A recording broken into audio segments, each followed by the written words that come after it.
smart and inclusive urban development, pathways to resilient and sustainable cities. As urbanization rapidly advances, the need for cities that are not only efficient but also sustainable and inclusive has become a critical conversation.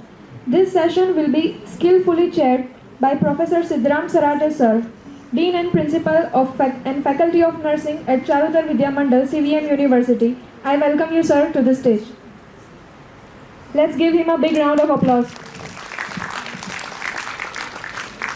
Also, to guide this session, we have our session's moderator, Ms. Urvi Damor Ma'am, Nursing Tutor at CVM Nursing College, CVM University, Anand.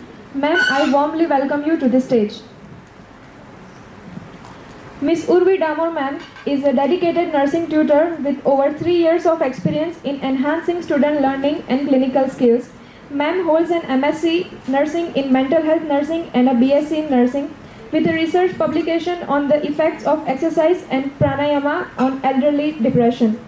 Certified in Mental Health Nursing from Charusar University, trained in yoga, she brings strong leadership, communication and mentoring skills to her role. With that, I now hand over the session to our session's moderator, Ms. Urvi Damor Ma'am, to guide us through the session.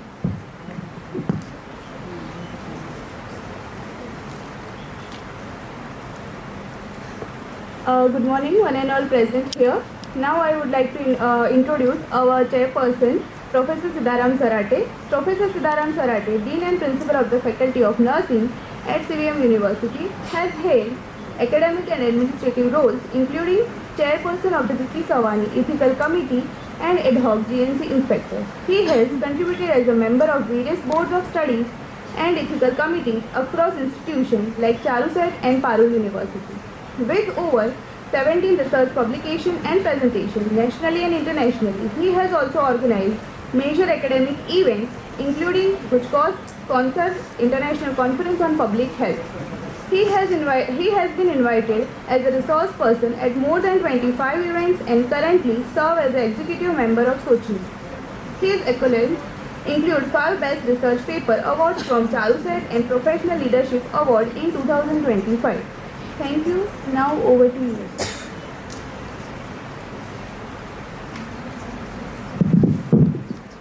Very good morning, everyone. I'm glad to introduce and welcome Dr. Jagruti Shah ma'am, distinguished speaker. Ma'am is assistant professor and PG coordinator at Birla Vishwakarma Mahavidyalaya, BVM, is a distinguished civil engineer and urban planner with over a decade of teaching and research experience in urban infrastructure planning, building, automation, concrete technology, urban modeling. She has authored more than 70 research papers on national and international platforms and successfully coordinated 8 funded research and development projects supported by AICTE, UGC and GTU. Ma'am has demonstrated strong leadership by organizing over 50 national and international academic events and played a crucial role in development of research initiatives in urban infrastructure and affordable housing and rural development. She served as a project coordinator for Unnat Bharat Abhiyan and is a technical expert for Government of Gujarat Vishwakarma Yojana, guiding students in creating village development, plan to enhance rural life. Through her efforts, Ma'am has made a significant impact in bridging academic research with practical and sustainable urban and rural development solutions. With this brief introduction, we welcome you, ma'am. Thank you. Now stage is yours, ma'am.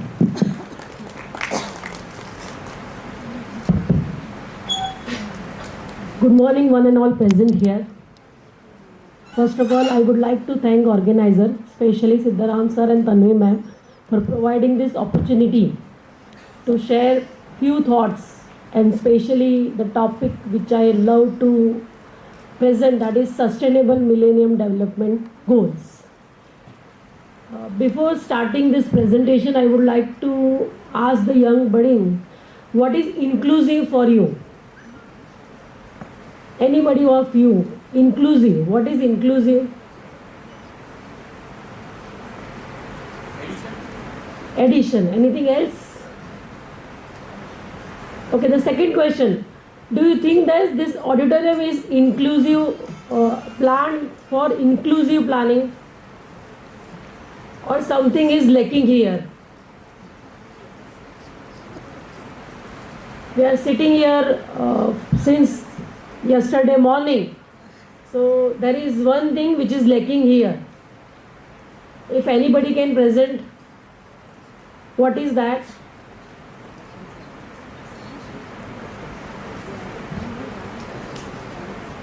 If any physical handicapped people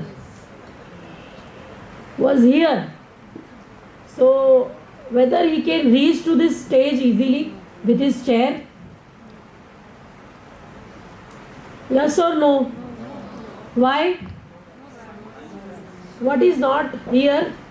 Ramp. Okay, so simple example of inclusive planning. Okay, any stakeholder, any, that is a toddler or a male, female, young kid, a physical challenged person, have a same access facilities created by a planner or an engineer. Okay. And especially a country like India, we are still lacking in so many infrastructure facilities. So this Sustainable Millennium Development Goal is talking about that. So my topic is smart and inclusive urban development, that is a pathway to resilient and sustainable cities. And I will be focusing on the 11 development goal, which is talking about sustainable cities and communities. Okay. Before starting this, my next question will be, what is sustainable for you? Especially the girls, who are watching their WhatsApp or Insta. Okay. So, do you know what is sustainability?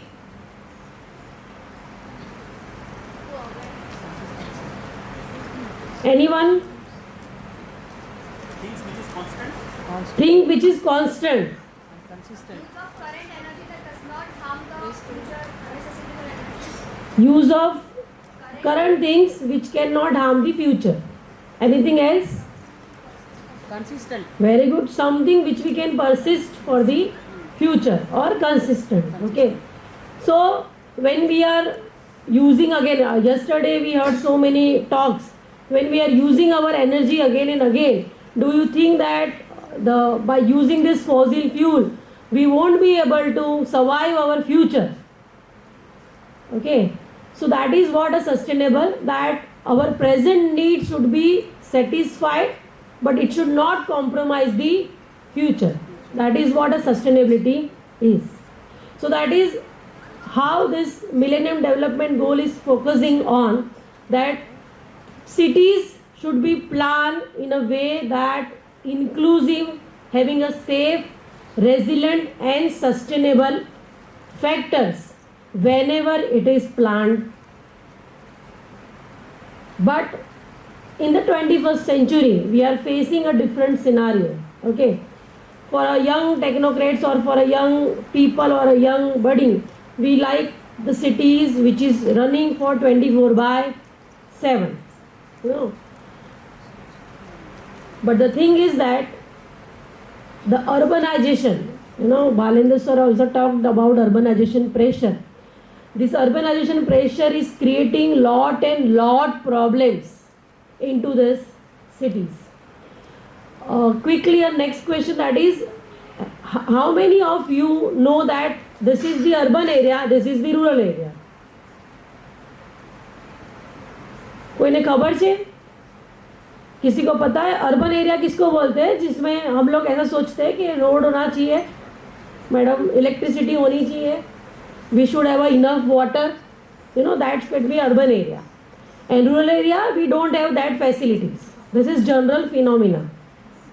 But the definition is not like that. Especially for India, the rural area is where more than 70% of male workers are engaged in agricultural area or agricultural activities.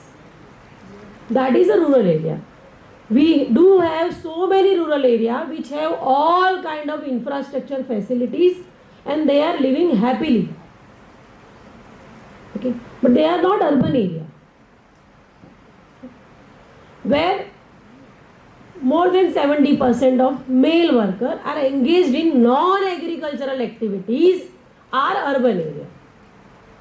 And that is why people are focusing on urban area to get a good opportunity, good employment, good studies for their kids, okay, a quality, facilities, lifestyle, they are coming to urban area.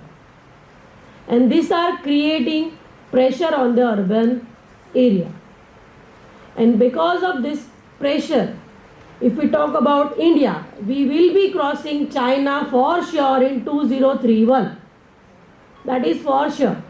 We might have crossed, but because of COVID, the census, the population count was not happened in 2021.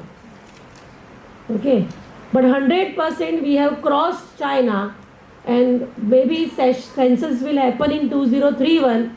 The population, Indian population will be the highest population in the world, and our urbanization area will covering more than 80% of the people. And this will create a transformation which we actually don't want. But as I said, cities are the economy, the engine for each and every stakeholders, and they are playing the transformative roles. So different migration is happening. The fact is that every minute 25 to 30 people from the rural area coming to the urban area. Itself it is saying that 45,000 to 54,000 people are migrating daily in the urban area or in the city area. And because of that, we are facing the first point, that is urban inequality. You can see in this picture, one portion is covering the slum and the another one is mega infrastructure. This is the picture of Bombay. Okay. We are seeing this in Ahmedabad, or we are seeing this in Vadodara or Mumbai or Surat. Because if I am coming for rural area, my income will not be that much high. Then 100% I will not get adequate infrastructure facility in my budget. The eventual solution will be the slum. This is the first inequality we are facing in all over the globe. It is not like that US don't have a slum. They do have. China, they do have. Everyone, every city will have a slum. The second most problem in urbanization is traffic and transportation. Okay, this is the scenario of Delhi. They have started even odd numbers, though they do have so many. They have a metro, they have a BRTS, but still the transportation and traffic congestions are there. Pollution, the water crisis. Okay, this is the scenario in Gujarat also now. It is not like that we don't have this. So many cities of India is facing this. And the most important, that waste management, whether it is solid or liquid. Okay. So they are all the cities. For me, all the cities are indirectly contributor for the climate change. Okay. Greenhouse gas emission, the maximum use of vehicle, the maximum use of waste, plastic waste, and which is creating the problems. The first problem which we are facing is flood. I don't know how many of you have read today's newspaper, but yesterday itself Delhi has faced heavy rain in the summer season, and because of that only they have an urban flash flood. Maximum of them road are under the water. This is the recent picture of Vadodara flood 2024. Okay. Vadodara have never ever prepared itself for the flood because it is in low average rainfall area. but they were not knowing that this thing will happen to them. Vadodara was under the water for 15 days.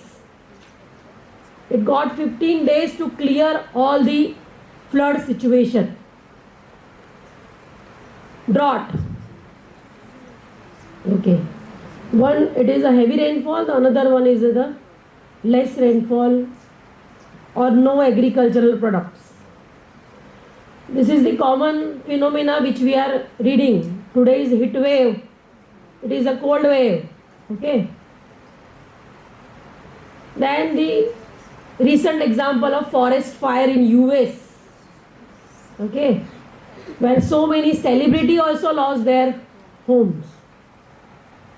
Because the US, the developed country of the world, was not prepared for this type of situation.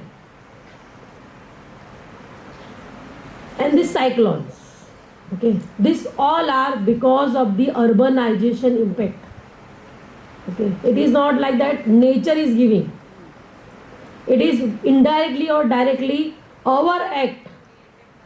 You know, what we do, how we use our natural resources are creating this impact. As I said that 2024 we had a rain in April. We also have a Chennai. Chennai was, since last 2 years, they are having this heavy flood. And from the 718 districts, our 500 districts are in drought condition. This is the picture of 2024.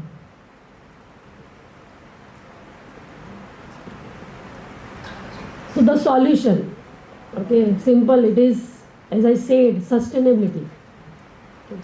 We are not knowing what we are doing. No. Under the table we know. साला गलत कर दिया, ये bottle यहाँ फेंक के गलत कर दिया. We know that. But who will go to find the dustbin, ma'am? कहाँ देखूंगी, कहाँ मिलेगा? Second, means when I teach my student, I give this example. When mom say that please bring the milk, we never ask that lao theli lao, cloth bag do. We always ask that shopkeeper theli do na. Now again that polythene will go to the environment. Maximum of the young budding this nurses or that they are living in hostel. You know, we used to eat that padikas, that packets. You know, Relays or Gopal or Balaji, you know, because I am also rector in the girls hostel, so I know every day we used to throw 4 dustbin, which is only having this blank wrappers, you know, packets. But we don't know that we don't have any solution to recycle that waste, or we don't have that enough technologies. Still we don't have. Yes, we have 100%. Ma'am वो तो wrapper है, वो तो हो जाता है, but we don't have that facility right now. Okay. So indirectly what we are doing is not a correct act. So now even in India or in the world, we are focusing on the smart, inclusive, resilient and sustainable urbanism. That is a mixture of smart and sustainable city. For us, smart is, ma'am, everything should be IoT. मुझे कहीं खड़ा नहीं होना है. Everything should be in mobile. I should feel it should become like we have a digital banking, right? Earlier we used to go in bank for every week, I think. But now we are going once in a month or thrice in a month. The scenario is changing. Every smart thing will not be sustainable, but every sustainable thing can be smart. Okay. Mark my word. Every smart thing will not be sustainable. Like EV, as we say, it is smart, but again it is not sustainable because I don't know how to discard the waste. Okay. So the smart and sustainable facilities or a city will 100% have a green buildings. They will have a proper waste management facilities, sustainable transportation. They will manage their natural resources. They will have a e-governance, smart health, sustainable energy, water management and social responsibility along with a smart education. So these are the pillars for any smart and sustainable city. The best example, in Gujarat, we have a gift city. Okay. Whenever you get a chance to go Gandhinagar, please visit this city. That is a gift city. Where you don't need to find a waste bin for throwing your plastic waste or your bio waste or your any other waste. Okay. Their urinals are also auto clean. We don't use public toilet. Why? Because we feel that कि वो गंदा होगा. Again, in inclusive in that, maximum of ladies are always have a that problem. Where is the ladies' toilet? Because we always find the gents' toilet easily. So that is also one of the factor in inclusive planning. Okay. The inclusive planning, the best example where Greek urban planner has given that as a mother, when I am having a toddler in my house, I will put a pressure cooker on a gas. I will go to drop that toddler into playgroup, and whenever I return, the pressure cooker city should be blown. So that walkability, accessibility should be there for inclusive plan. When my child is in 7th, he should safely go on his bicycle to the school. Is an inclusive planning or smart transportation. When he or she is in college, they should easily go with two-wheeler without tension of accident. Is inclusive planning. Okay. We don't have that kind of neighborhood planning in our India, but slowly like Gandhinagar or a Chandigarh or small township are developing this kind of cities within the cities. Okay. You can have this private builders like Godrej or Bakeri. They are creating this type of facility by influencing with this kind of township examples. It is not like that cities have not done this kind of things for inclusive development. Even with inclusive development, yes, of course, the data, the digital tools, the innovation will be there, but it should be efficient enough that each and every group of people can easily access those kind of things. In our case, if the buttons are there and if I will press one button and the thing will not work, we will try for 2, 3, 4, 5, but they are the sensors. So the thing is that maintenance. Madam रखा तो था smart dustbin मगर बिगड़ गया. So this is what the inclusive urban development is. That is, it should be growth that include all citizens, especially those who are marginalized. Accessibility, governance and affordability. And it should promote social cohesion and equity. As I said that affordability is also, madam, अगर इतना smart बना देंगे, then how I will afford the house? Okay. So affordability should be also taken care during this type of city planning. And as I said, inclusion of each and every group of people, each and every category of the people. Okay. As I said that so many cities, now there will be only last 5 or 6 slides, where so many cities have done so many work to make their existing city smart and sustainable. The first example is of China, Beijing, China. Beijing is one of the largest city of the China. In 2000, they felt that we are paying so many money towards the fossil fuel use. So they started this green lighting program. They only changed their existing bulb into the energy efficient bulb in the school only. Okay.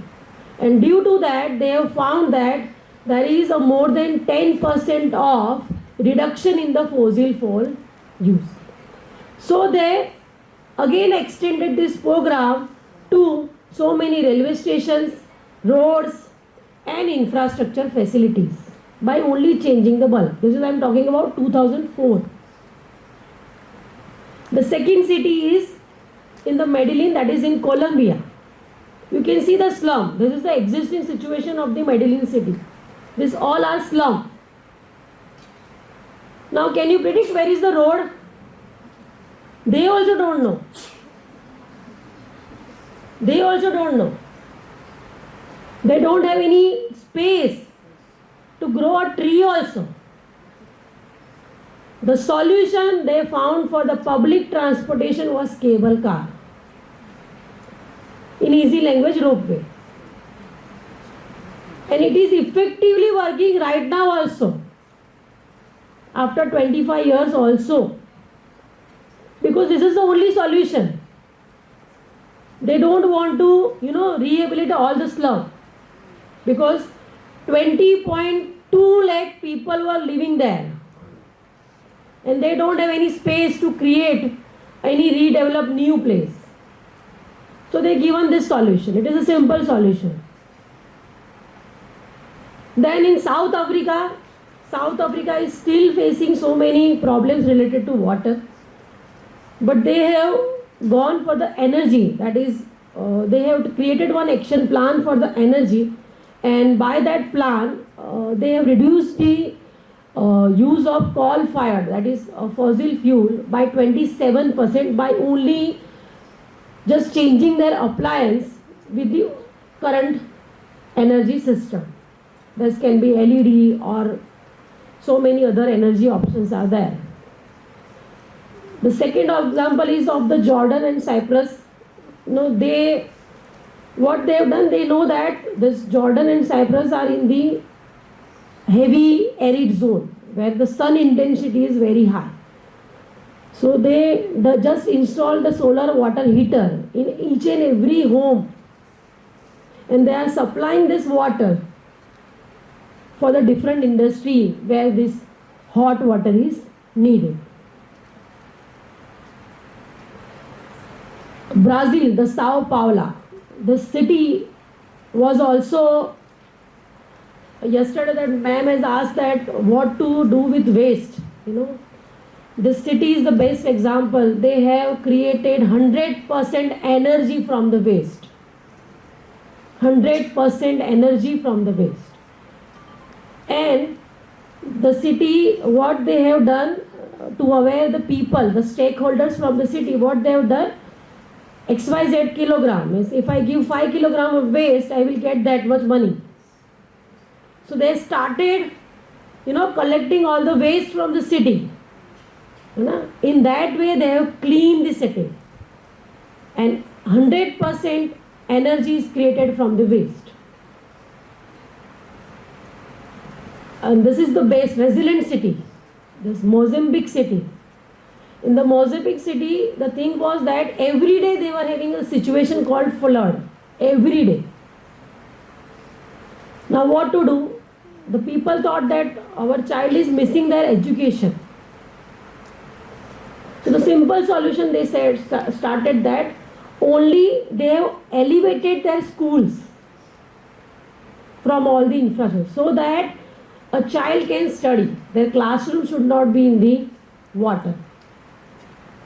So all the school building they have excavated, just elevated, and now they are living with the flood. But their child are not missing the education. So this is the city called Living with the Flood. The name is given. This is what India is adopted. We are seeing BRTS, that is Bus Rapid Transit Service. In maximum metro city, we are having BRTS. Then we are having MRTS, that is Mass Rapid Transit System, that is metro, okay, for public transportation. So the key pathway that our urban planning should be integrated, which is not there, because in India itself we are having different development models. In Gujarat it is different, in Maharashtra it is different, in Karnataka it is different. So our urban planning model should be integrated. It should be climate responsive. It should be data driven model, and it should be a public private partnership model if possible. Yes, of course we will have a challenges for developing this. These are the 4 challenges which I found based, that is digital divide, because maximum of us don't know how to use the data. Funding, सब कुछ हो जाएगा madam, but how we will get the finance? The urbanization, as I said, that is the pressure, main pressure, and the climate vulnerability. We don't know how the climate will respond. You know, even Delhi people was not knowing कि कल हमारे वहाँ बारिश आने वाली है, और we don't know that what will be the temperature tomorrow. So these are my strategic recommendation. That is, first is to empower local bodies. We should always promote the literacy especially for digital India. Our system should be embedded with the climate resilience in all the projects. And we should invest in a green housing and a green transport. Though we have buses, but we always used to go on our two-wheeler. Because जल्दी हो जाएगा, वहाँ से कौन चल के जाएगा, वो कौन करेगा? We have that mentality in our mindset. And as this conference was jointly organized with SOCHNI, so yesterday night only I just added this slide. This is ulta, so that all of you can read like this. Intentionally it is kept, because you all are going to be a community helper, a lifesaver. So this is what I think that SOCHNI can do. S, that can be sensitization of campaign. They can introduce this kind of campaign. They can outreach to undeserved communities, special marginal communities. They can specially focus for the health services. They can go for capacity building, in which especially the emergency response promotion, how they can, if any emergency is there, then how can we can develop a surveillance system. Maximum of health data collection, this can help in the prediction of the rate. Networking with the urban stakeholders, means at least they can give a guideline that how the health center should be, where can be the location, what can be the best location for any health center, and inclusive of health education. As I said, so this is what from my end. Smart city is not just about the sensor, but it is always about the sensitivity which we should have. Thank you. Now I will welcome the questions if you have.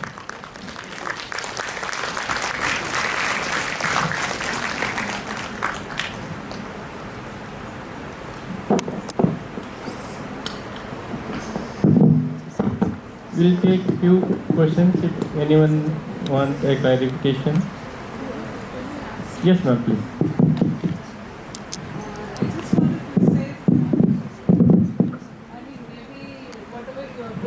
I must appreciate a beautiful presentation because this is very much the need. Even though we know many things, as I also have so many years in health, and I am very much aware of all this, especially when you showed the Bombay slum. I know how, it is, we have gone to the houses, so we know how bad it is. My question is there. One is about the urban slums. Now, I will not take the name, they are going to redevelop. How well it will be, we don't know. But this is the real situation, because, even when you land on the flight, we see that. So, it's very bad. And especially when if you come from out, it's disheartening to see it. even inside the house, I'm telling. So what I'm trying to say, I doubt whether it will ever go, because the rural poor will always migrate, and we need a sustainability for this. See, I think since so many years, so many governments have come and gone, our healthcare programs, so many things, not only healthcare related, I'm talking about the common minimum need programs and all that. I will not extend so much, but I think we all know that. As the point of view of yours, what you have put, one is this, whether I doubt whether it will ever grow. I was in Pune for a long time. Beautiful hills are covered with shanties now. You cannot see the hill now. I mean, without permission. I have been in Assam, Guwahati. The hills are filled. The municipality doesn't even know people are staying there. That way, whether we call it urbanization or whatever, land grab, whatever. But this, what I wanted to ask is, the problem with urban is this. The other problem with rural, I have seen in rural also, like 5 years before, where I used to go as rural is now completely concretized. Coming to the health, because after all it is for health we are talking about. All the facilities what we have is for the health. So how do you think this can be incorporated? Because the poor will always be there. And in our country, even though we boast so many things, the ground reality is very different. So how do you think this can be? Like, I can tell about the waste. Again, I would like to say, when we come from out and see, the first thing which we feel is the waste, everywhere. As you said, kaun jayega. Even dustbin hai to bhi, people don't use, it will be overflow. People don't like to go near the dustbin. People urinate. I mean, all these problems. So how do you think this will, I'm talking about again disparity and unplanned growth. So how do you think anything can be done? Because as individuals, when we go, we feel very sad to see all this. Thank you so much, ma'am, for the question. First, let you know the clarity that, see, slum rehabilitation programs are there. Even whatever the local bodies are there, the governing bodies, they are trying their best. Just giving you the smallest example of Anand only. Before few days back only, they have gone for the demolition of all the illegal slum. Okay? Whenever you go to the station that is near to Borsa Chowkdi, they have cleared all the slum. Next day, the people have not created a slum, but they have just gone for the kacha construction and they are living there only. The thing is that they don't have that affordability. So first we need to solve about the affordability. Okay? Because if all the houses will go for 50 lakhs, then what will the people who are just having this 1 or 2 lakh, how they will survive? So the first is that kind of affordable construction should be take place. For the country like India, where we are focusing on development, then first focus should be there. Though we created so many, we have Mukhyamantri Awas Yojana, we have Pradhan Mantri Awas Yojana, we have Indira Gandhi Awas Yojana, we have so many Awas Yojana. The people perception is that they will sell that house or they will go for the rent and then again they will create the slum. What you are talking about Bombay, Dharavi, yes, it is the economy engine for the Bombay, but it is the major problem of India. But yes, they have gone for the redevelopment. But in that redevelopment, what they have done, they have only gone for creating the liquid waste management, because earlier they were having open drains. Now it is closed. Okay. They were not having enough toilets, public toilet facilities, which is created. Okay. Inside their houses, they have, there are so many community helpers who are serving there. They are giving them education. But as I said, it is a perspective of each and every individual. What I am taking and what I am not taking. As I said, we can see the waste there also.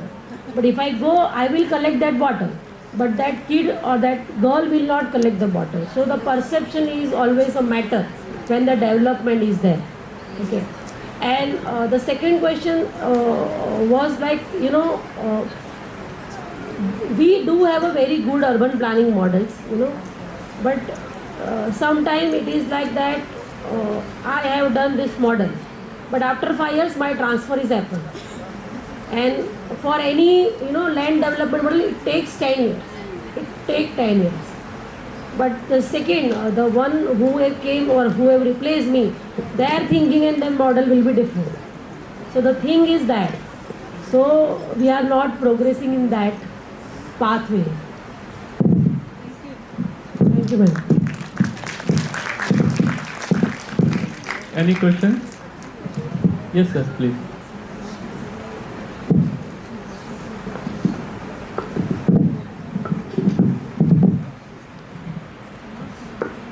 Hello, ma'am.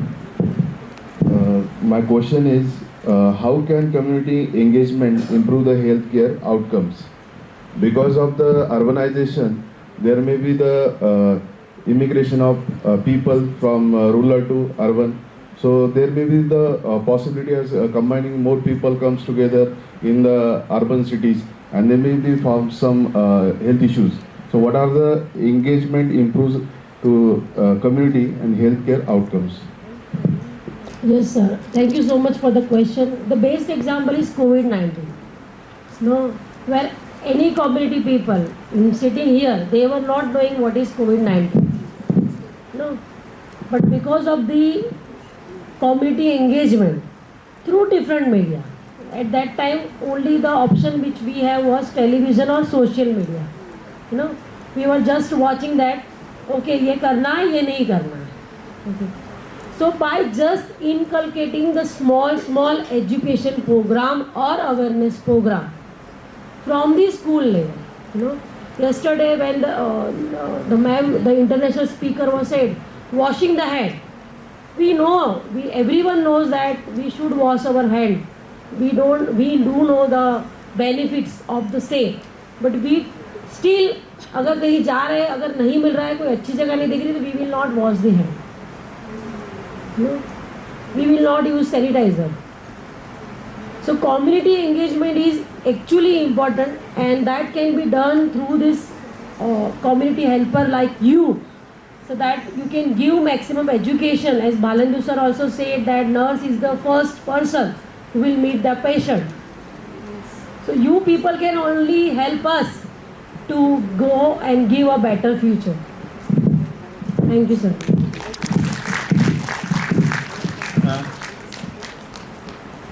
Any questions? Yes, get it back. Good morning, ma'am, and thank you. So my question is that urban slums is a major problem nowadays, and the reason for that is rural immigration. And rural people are immigrating because their needs and basic necessities are not fulfilled in the rural structure itself. So for sustainable development in the urban cities, can we not start from the root, that is rural cities or rural structure? Yeah, 100. Thank you, dear, for the question, and it is very good question. We do have, as I said, we do have a very good development in rural area also. But as I said that the grassroots level is that now, especially in country like India, where agriculture is the main, soul, but they are not getting the enough money for their future needs. And in the search of that, they are coming to the urban areas. And that's why in the new model, if you see, we have started developing good industries nearby the rural area also, so that they don't come or they don't migrate from the rural area. They will go sit in their place and they will do their job and they will come back to their home. So that is called a remote city.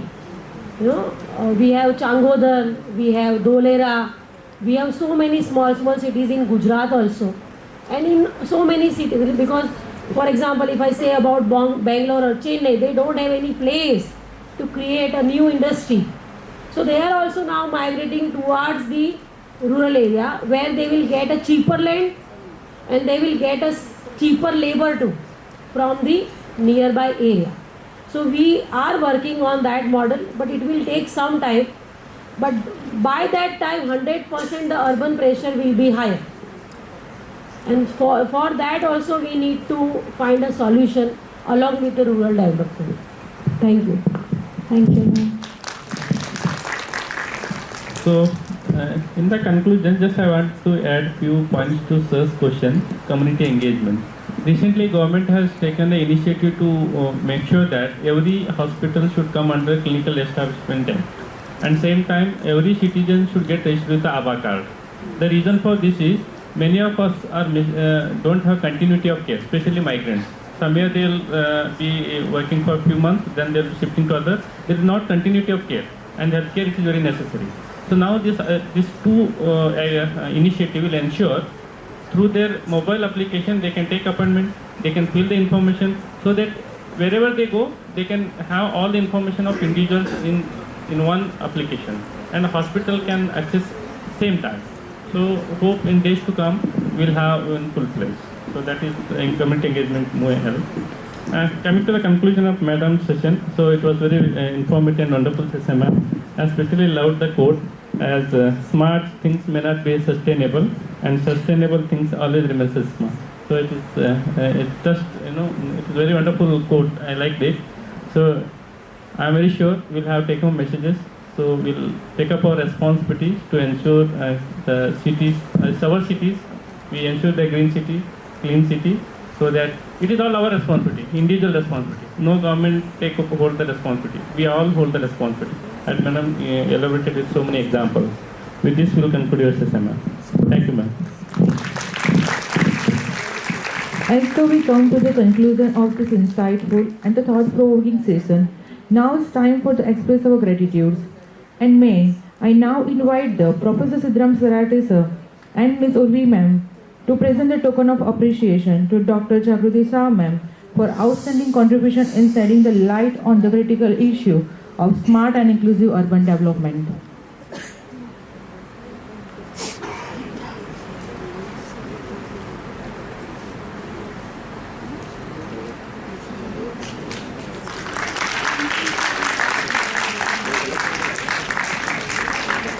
Thank you, sir. Thank you, ma'am. Next, a big thank you to Professor Siddharam Sarate, sir, for chairing today's session and the leadership in guiding this discussion. And for I would like to request Ms. Urvi Damor, ma'am, to come forward and appreciate the sir with a token of memento and the certificate.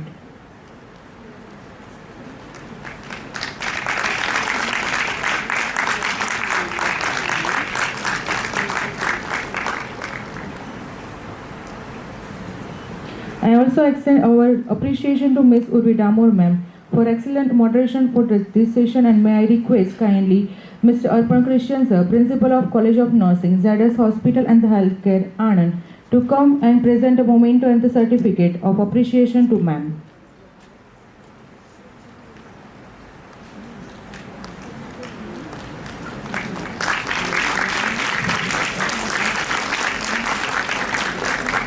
Thank you, sir. Thank you, ma'am. We are with plenty of food for the thoughts. Today we focus on the something incredible importance and close to the heart, sustainable development.